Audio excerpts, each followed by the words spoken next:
The drama you're about to see has been compared to the peeling of an onion. Every layer removed produces tears, bringing us closer to the real root of understanding.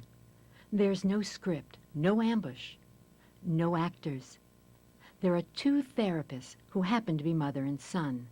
Their commitment is to follow each family long after the lights go down. Dear Family Affairs, you've helped me so much in my struggle with weight.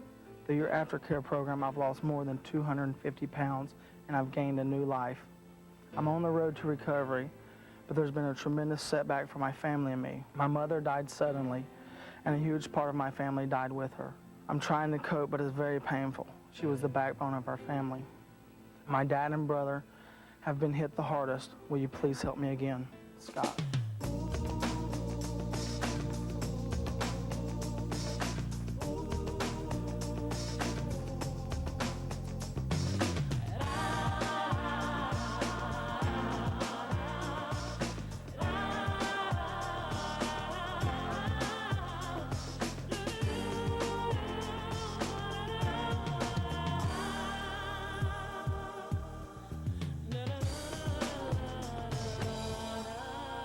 And now from Miami, here's psychologist Dr. Arlene Heisman and family therapist Jamie Heisman. Welcome to Family Affairs.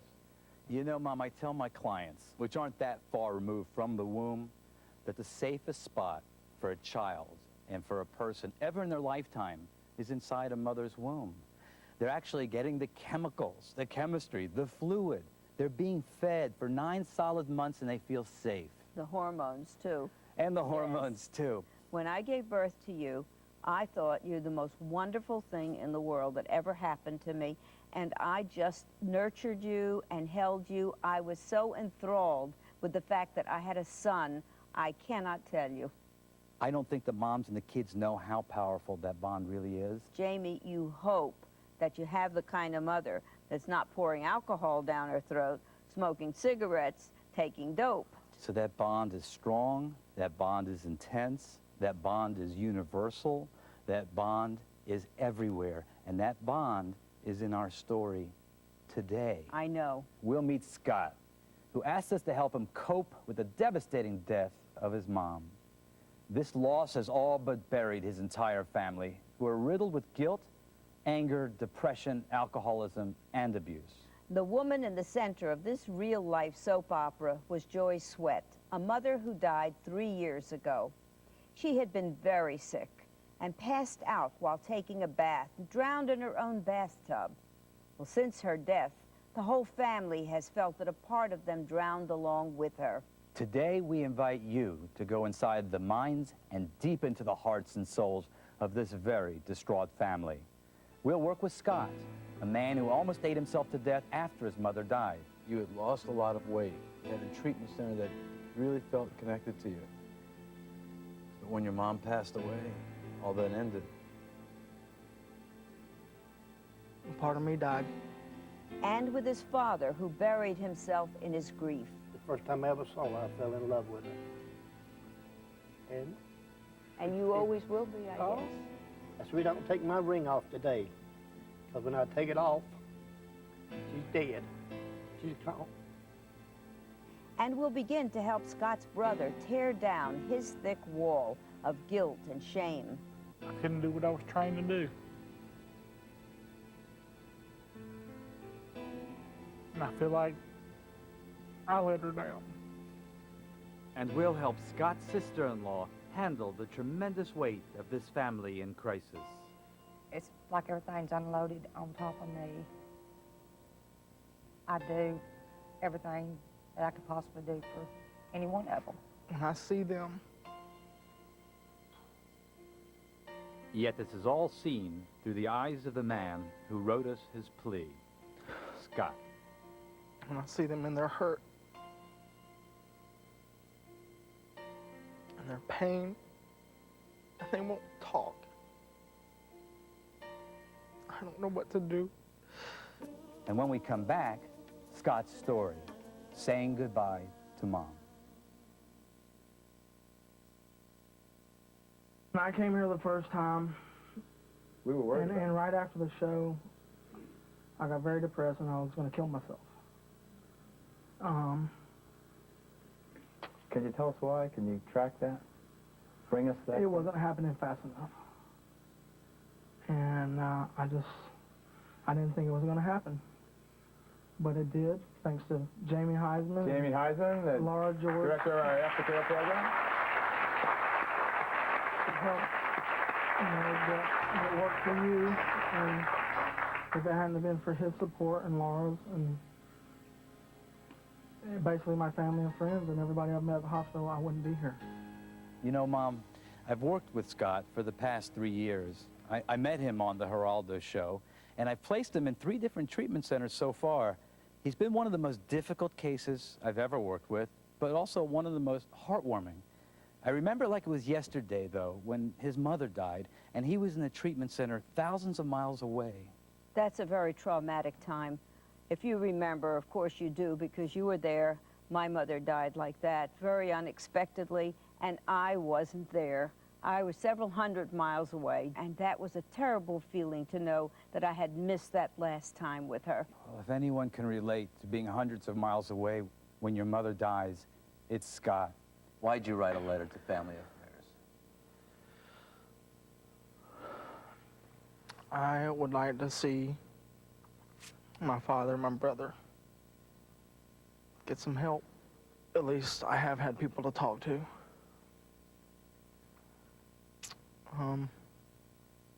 I think they need to further it, and they need to talk to somebody. Something has to be done because I was scared for both of them. You worked hard, otherwise we wouldn't be here. Because Right. our agreement is that you and I have to work equally, otherwise one of us walks away. Right. But you hit an impasse. It's almost as if a bomb blew up in the Sweat family. Yeah. But A big one. I mean, the bomb blew up in Calhoun, Georgia, and the shrapnel went to where you were in treatment. Yep. You were working so hard. You had lost a lot of weight. You had a treatment center that really felt connected to you. But when your mom passed away, all that ended. Part of me died. And I try to move ahead because that's what she would want. When do you start having recollections of childhood? Probably 10, 11. What was going on then? That's when I started gaining my weight.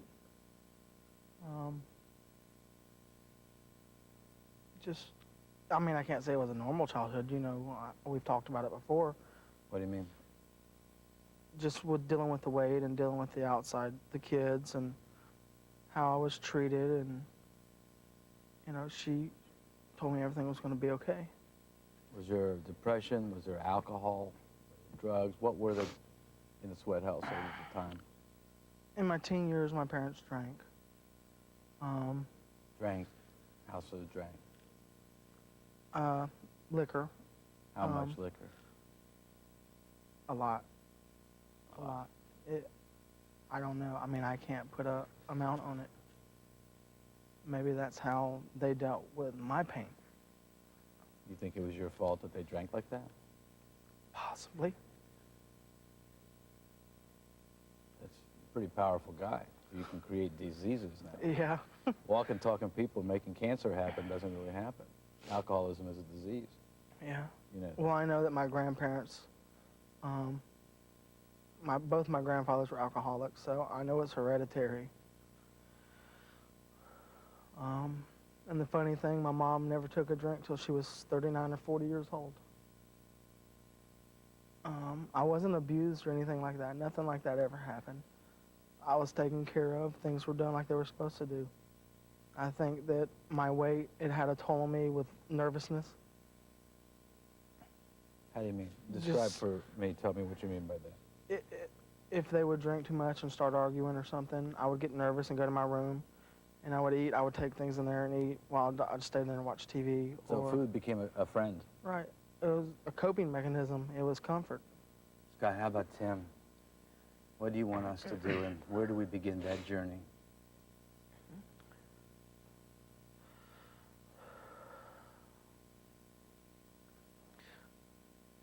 It's a little bit different than my dad, How so? because he blames himself. How does he blame himself? He couldn't revive my mother. Sort of along the same lines I do. I blame myself, but I was 900 miles away. And he needs the same thing. He needs to talk to somebody. He needs to do some kind of aggression therapy or something to let it out. There's sadness here. Lot. There's anger here. There's guilt here. There's physical grief here. I've told you this for 3 years, that to get your brother or your father well, you have to be the corrective emotional experience and get well and let that be contagious. I've tried. But when I see them,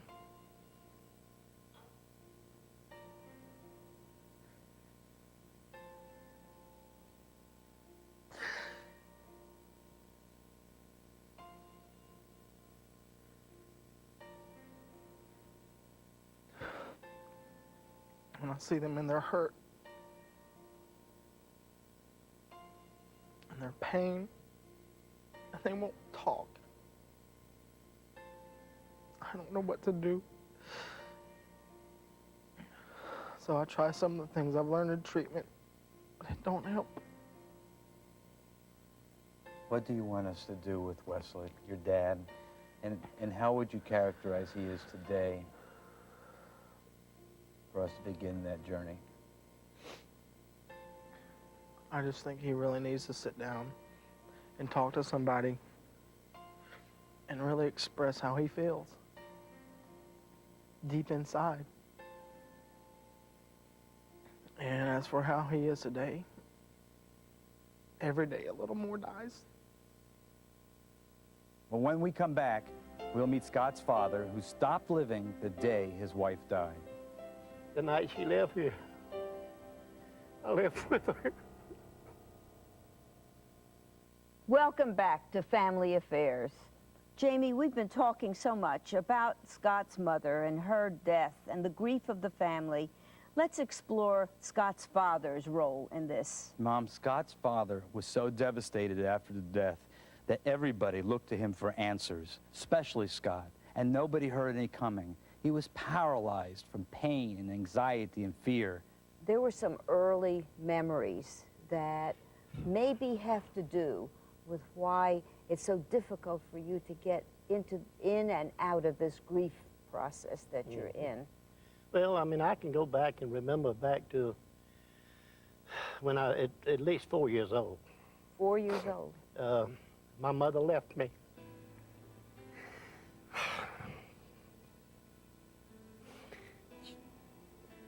She put me and my brother in the movie and left. She was gone 11 years. And she came back and wanted me to accept her, and I couldn't. I drove a truck for 47 years, and I'd stop by and see her where she lived at. And one day she asked me, she said, why do you hate me so much? And I don't know, I just turned around, looked out the window, I saw a bunch of kids playing. And I got to thinking. I said, Mama, you see them kids up there playing? I said, when one of them gets hurt, I said, they go in the house. And they say, Mama, make it well. I said, you took that away from me. I didn't have no mother to say that to. And you took it from me. That's why I've hated you all these years. So you lost your mother, so to speak. Oh, yeah. Early in life, you were only 4 years old. And then now, when you lost your wife, it was like, what? Felt the same way to you? Well, no, I think it was more of a burden, me losing my wife, because I lived with her for 47 years. Wesley, early in life, when Scott was talking about what happened when he was young, he said that there was a lot of drinking going on. Oh, yeah. I drank a lot. In fact, I could have very easily became an alcoholic. And I used to drink quite a bit. And I remember that Scott even said that he would, when he watched you drink, he ate. Oh, yes. Wasn't that interesting? Would get emotionally upset. I mean, I never abused Scott, physically or sexually or anything like that. He was always, you know, in my heart. I never abused him for nothing. Of course, I stayed on him about his weight. I said, one day you're going to be sorry you don't listen to your daddy. And I don't know, he just kept getting heavier and heavier. Did you know he was eating himself up because you were drinking? No, I didn't. No. I really didn't. But anyhow, one morning I looked in the mirror and I said, Wesley, what are you doing to yourself? Well, I didn't quit, but I did slow down. Of course, today I don't drink no liquor at all. Well, it's interesting that you're sitting here between Scott, one of your sons, and Tim. And I heard that Tim is also tremendously broken up over the death of his mother. Oh, yes, he definitely is. See, the night she died, I heard the water running in the tub. And I got up and walked in there, and I said, why are you crying? Sounded like she was crying. Then I said in a hard voice, why are you crying? And she just looked up at me and smiled. That's all she did, just looked up and smiled. I said, well, I'm going on back to bed, my love. I always called her my love. And it seemed like about 15 minutes, I heard the water dripping again in the tub. And that's when I went in there and found her. You found her. Yeah, she had drowned in the tub. She went to sleep and drowned. And, of course, I called Timmy, and he was right over there. And he loaded CPR, and he tried and tried. And I think he's blaming himself that he could do more for her. She was a wonderful, wonderful person. Do you feel you have some unfinished business with her that you haven't been able to resolve, to talk about, to tell her? Well, she wanted to be cremated. I had that did, and then my boy Tim suggested we take her and put her in the back. I go back and talk to her a lot. And it does me good to go back there. It just gets pressure off of me. How about your life together? Is anything unfinished you'd like her to know about the years together and well, what happened? like I said, back when I drank, I mean, I was a mean man. I'm going to admit I was mean, especially when I drank liquor. And I never really beat on her. I mean, I slapped her around 2 or 3 times. And God rest me, forgive me for it. And as far as, you know, unfinished, she and I had a wonderful life together. And we were the best of friends. And the night she left here, I left with her. I just left with her when she left here. You left, but you're here. I'm still here, but I'm not in it. You're not in it. No, I'm not in it. And when we return, we'll meet another member of Scott's family, his brother Tim, who's been frozen in guilt because he couldn't save his mother's life. I mean, that was your wife for 47 years. That was my mama. There was a different love. There's different grief.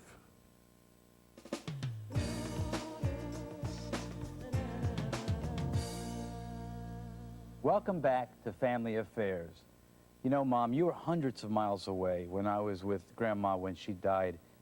And it was the most difficult day of my life. She was in the intensive care unit. I was called from the place I worked to come there, and I had to tell them not to resuscitate. I had to close her eyes. I feel so badly that you had to go through that by yourself. And I know there was a tremendous amount of guilt involved because you had to have that job. Well, guilt is at the core of this story. Let's see how Tim's guilt is eating him alive. Your boys are so worried about you, and your wonderful wife is so worried about you. What can we do to help you? I thought I was doing pretty good. Well, you know what happens when we grieve? When we don't really get in touch with it and get it out and let it go, we get angry, we get irritable, we get depressed, we keep it all inside, we try to cover it up. That's me. That's you. That's me too. And that's you too. So both of you have been tremendously depressed. So she was really quite a woman. She did a good job with this family. She was the backbone of it. My mother knows I'm very independent. She knew and she still knows I'm very independent. I'm sure I don't you ask are. nobody for nothing. I understand that you're an independent fellow and you don't ask anybody for nothing, but you do differently. Scott eats himself up inside, and you close yourself down. That's the two ways Basically. that the two of you deal with your grief. Well, Tim and I cannot actually sit down and talk about my wife And Scott wants because you we to. both to get too emotionally upset. So I let it eat on him and he lets it eat on me. I get my satisfaction by going out in the backwoods, sitting and talk to her for 30 or 40 minutes. But it's like I told you before. I mean, that was your wife for 47 years. That was my mama. There was a different love. There's different grief. And on the next Family Affairs. And the last thing I said was, Mama, damn it, don't you die on me. I couldn't do what I was trained to do. And I feel like I let her down. I feel like I let my family down. I know what he feels like because I wouldn't want to lose my mom.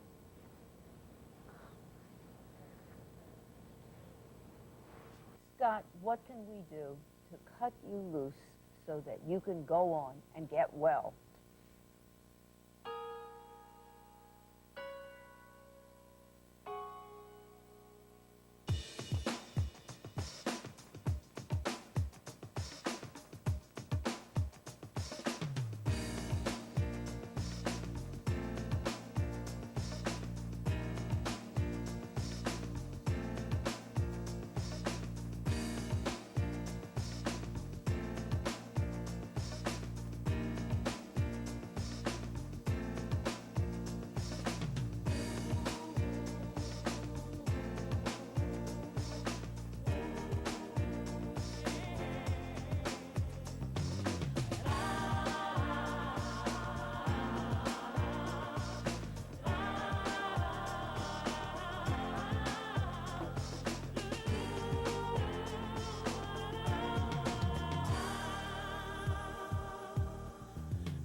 At the end of the day, what have you done?